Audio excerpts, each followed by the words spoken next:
when Gandhiji said he was a proud Sanatani Hindu, but it was Godse who gunned him down. So Godse's Hinduism and Gandhi's Hinduism. That's the way this country after independence was initiated. And today these very forces are in power. Godse's Hindutva people are in power in the center, in the states, and they are dominating everywhere. So they are dictating who is a Hindu according to them. They will define Hinduism. Anybody who does not fit in their definition of Hindu Rashtra or Hindutva, they will be termed as anti-Hindu, anti-national and Gaddar. And they would like to finish them, silence them.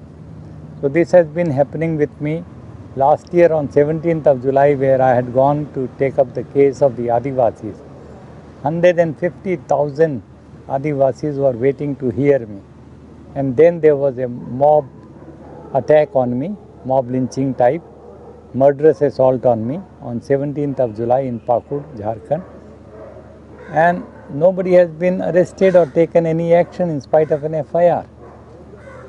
And no BJP leader even condemned that attack. Then exactly a month later, Atal Bihari Vajpayee's body was lying there in the BJP headquarters in New Delhi. And I was going there to pay my last respect. Again I was attacked, called Gaddar. And the BJP workers were hitting me with shoes and all of that, pulling my turban and sort of. So they pushed me out. They did not allow me to go inside. So this way, this was happening. But when I came to Kerala, and the idea was to launch Vasudhaiva Kutumbakam, that the real Hinduism means that the whole world is a family. We believe in one God, Ekam Sat, Vipra Bahudha Vadanti. God is one, wise people may call it by different names. And therefore, the Vedas say, Upanishads say, and this is really the core of all other great world religions, all great prophets of the world, that God is there in everything in the universe. Kingdom of God is within you. That is what Jesus said, inside of us. And we have to bring the kingdom of God on earth. That means equality, equity, justice for all. And fight out against this caste system, fight against this gender inequality, fight against communal forces, and even this so-called nationalism, which is narrow and, So this type of forces, ugly, dark forces, which are creating problems for the whole of humanity, they are now raising their ugly head in India. And they are trying to define who Hindu is. And I think that not just me, but all of us who want to live in peace and harmony the world over, whether we belong to this or that religion, this or that country, this or that ideology, philosophy, all human beings should unite. So I want to say, in the spirit of Vasudhaiva Kutumbakam, let us all join hands and say that we will not put up with this type of a nonsense. Some people trying to define and appropriate to themselves the authority to define who Hindu is, like the attack which happened this morning on me. The Hindu temple leaders in Pujapura, that Mandapam, where I was invited in writing to come and inaugurate that conference of the traditional Vaidyas. I was not allowed to. I was forced out, physically told to get out of that place. And in spite of the police presence, some of them, they could not do anything. So police should take action. Chief Minister hopefully will take some action. Yesterday, for the launch of our conference, Vasudhaiva Kutumbakam, we had invited our friend Arif Muhammad Khan to inaugurate. He is the governor, newly appointed governor. He agreed to come. He told me on the phone. He gave us in writing. Everything was arranged. And yet, last moment, some pressure was built on him and he did not come. You see, the abrupt decision and with the quick speed with which they abrogated Article 370 and 35A is something which does not fit into our constitutional democratic system, parliamentary democracy.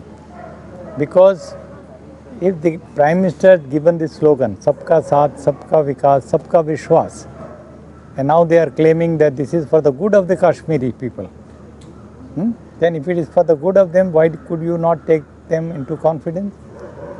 You were in power with Mehbooba Mufti for 3.5 years.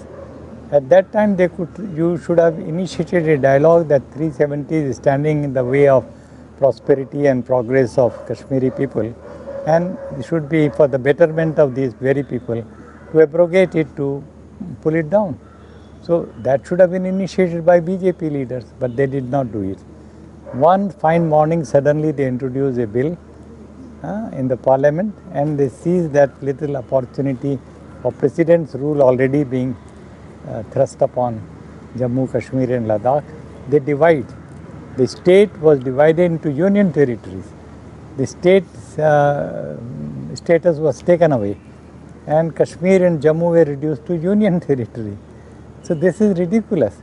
And then Article 370 abrogated. So the way they went ahead smacks of something very devious, something very, very pernicious. And I think that today we should all stand up with those people in Kashmir, Jammu, Ladakh or wherever who want their freedom of communication and expression. And if a person like Farooq Abdullah, who was 3 times Chief Minister of Kashmir and also Member of Parliament and Minister in the Centre, if he has been arrested under Public Safety Act, so who is safe in Kashmir? Congress leaders have been arrested, other PDP leaders have been arrested, and schools, colleges have been shut down for last more than 2 months. So this is something which is unacceptable, and I think that all over India there are protests taking place about this type of a stand by the central government, and I think we should assert our voice jointly together so that it can be heard loud and clear that democracy cannot be this way thrown out. This way we should do something about it, and if there are difference of opinion, the dissent should become the essence of democracy. People who do not agree, they should be allowed to have free speech. Unfortunately, institutions like the Supreme Court, and when the 4 Supreme Court sitting judges came out and held a press conference, they gave this, the threat perspective. The judiciary is now being hijacked to subserve very narrow interest of narrow nationalism, narrow Hinduism, etc., etc. That was the day when it was a wake-up call for all of us, but we did not listen. Today we find Supreme Court has been completely hijacked to subserve the interest of one political party, Modi and Amit Shah. Similarly, the Reserve Bank of India, a Notebandi demonetization announced without taking the RBI into confidence.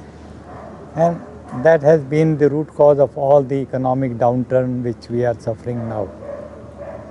Large unemployment, record unemployment lasts more than 45 years. And everybody is seeing the impact of this depression-like situation, economic depression. Then we have got this whole Election Commission of India. The Chief Election Commissioner said the army's role or this and that cannot be used for election purposes. And they held many of those other leaders responsible, but when it came to the turn of Prime Minister using that, they kept quiet. So the Election Commission has been completely hijacked to subserve Modi's interest. Similarly, the Planning Commission was completely dismantled, made into Niti Aayog, and they are playing their own game. University Vice Chancellors all being appointed, RSS people. RSS people in all the key areas, in military, in police, in everywhere, and they are channeling all the funds from the public sector, CSR funding, everything is going for the RSS institutions. So this is a very dangerous situation.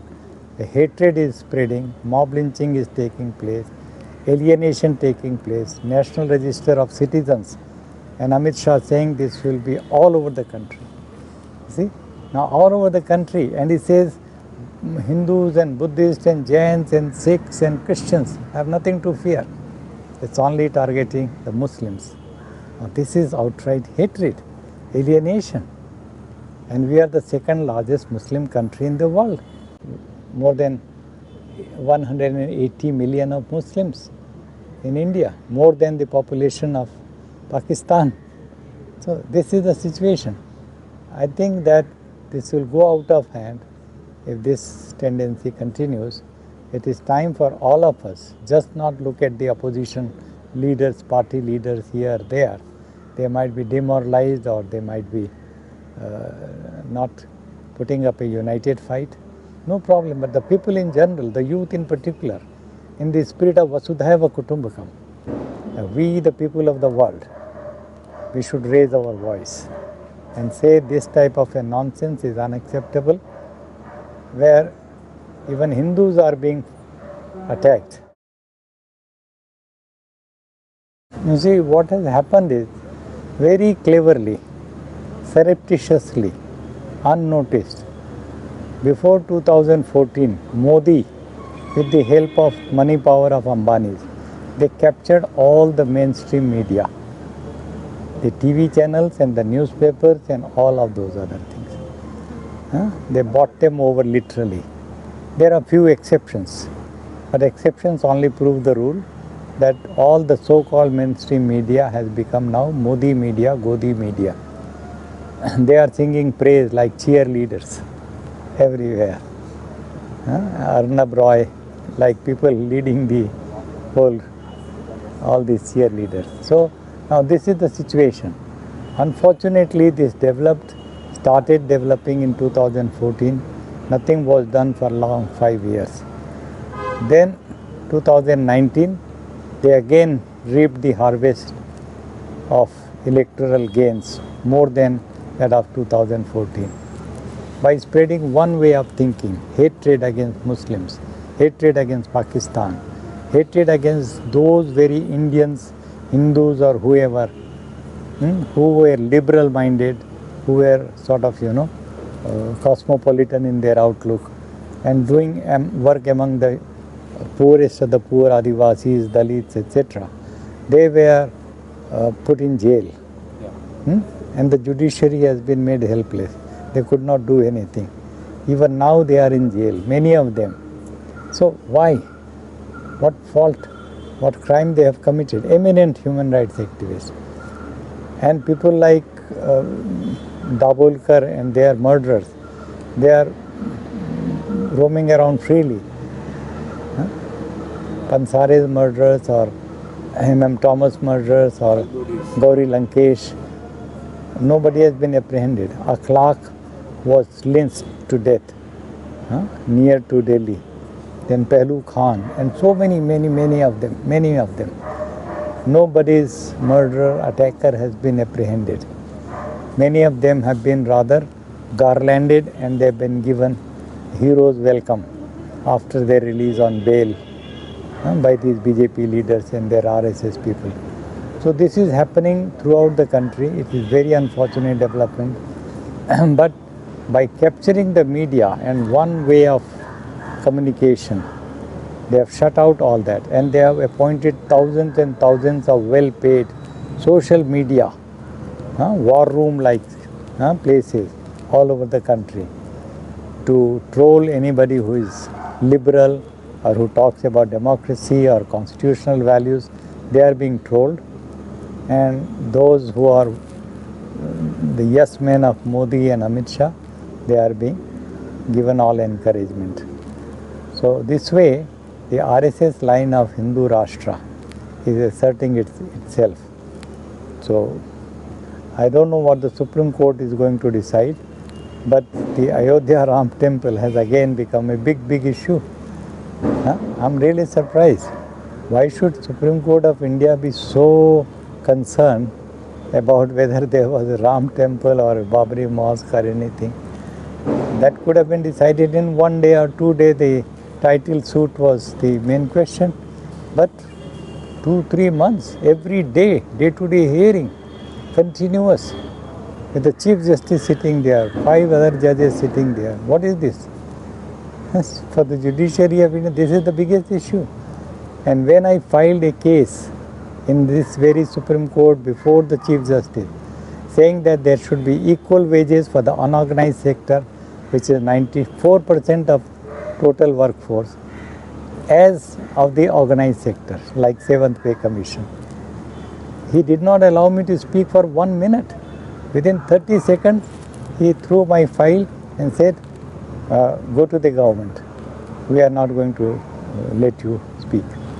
This is same Ranjan Gogoi, Chief Justice of India. He did not allow me. I was appearing as a petitioner in person, filing that case on behalf of 500 million, 50 crore unorganized laborers, saying that there must be justice. The previous Supreme Court judgments all talk about Article 14, 15, 16 of Indian Constitution, saying there is equality between organized and the unorganized sector, equal wages. And yet that was not implemented. And when I am standing up, they don't allow me even for 1 minute. So this is the situation which has developed today in this country. The Chief Justice, and he is going to retire in November anytime. And before that, he will definitely give his verdict in favor of Ayodhya temple, Ram temple or anything like that. So this is the situation. Everything, all democratic institutions have been taken over, vitiated. But the people are voting them into power, as you rightly asked. Why? Because a mass psychology has been created. Hitler, you remember. But Hitler even brought about some development, like their infrastructure was developing, their economy was developing Hitler's time. But here, their economy is actually destroyed. Yeah, that is all right. I mean, I agree with you. The economy is getting destroyed. There is a slump. There is a recession-like situation in the country. And the government, instead of finding out the real cause, the farmers and the laborers, unorganized labor, all of these cottage industries, supporting them, helping them, they are trying to bail out the banks, the corporates, to the tune of nearly 1,61,000 crore rupees from the Reserve Bank. The Reserve Bank money is our money, the poor people's money. That is being given to the corporates. They are not going for the poor people. And the banks are all giving loans to the big corporates. And they are writing off NPA, thousands and crores of their loans. So this is happening. And secondly, the car companies, big, they are being bailed out. Many other such corporates. So the people's money, poor people's money is being used to support the big corporates. It has come as a bonanza for them. The big corporates who are responsible for this economic downturn are benefiting out of it.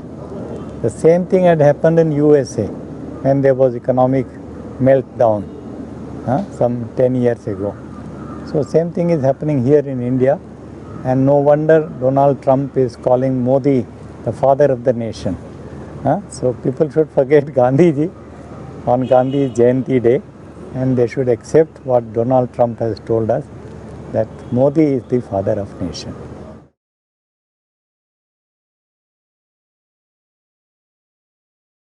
See, their idea is by attacking me, they wanted me to silence. That is their main objective. If I become silent, their purpose is served. So I would not like to play into their hands. I am holding truth as God. God is nothing but truth and compassion and love and justice. This is what the Vedas teach us. Isha avasya idam sarvam yatkincha jagatyam vigat. So the whole universe is being pervaded by the energy of truth, love, compassion and justice. So with that idea, I have been practicing truthfulness and fighting against all forms of untruth and injustice all my life. Now after 80 long years of all this struggle, I cannot be cowed down, I cannot be put down, and therefore I am carrying on whatever remains of my life. So I will continue to fight back these dark forces, ugly forces, and try to unite as many people, as many forces who are liberal and want to work for the harmony, human peace, etc. Justice particularly. But there are many people who are now feeling the pinch and they are keeping quiet. Men like Advani, Murli Manohar Joshi, they have completely closed their mouth. They are not opening their mouth at all. See, they are not speaking up, although being humiliated every day, every time. But they are keeping quiet. Why? I don't know. What will they lose? But there are many other people also, but what can I say? But many of us who feel this challenge to stand up, to speak up, and do more and more to counter these devilish forces, these dark forces who are out to destroy the humanity. That's why we are saying Vasudhaiva Kutumbakam. We are all children of one and the same God, one and the same Creator. We are all equal. Nobody is higher, nobody lower. And therefore, we have inherited this earth. The kingdom of God on earth is our mission. And with that idea, we have to come, unite, and sort of realize our dream.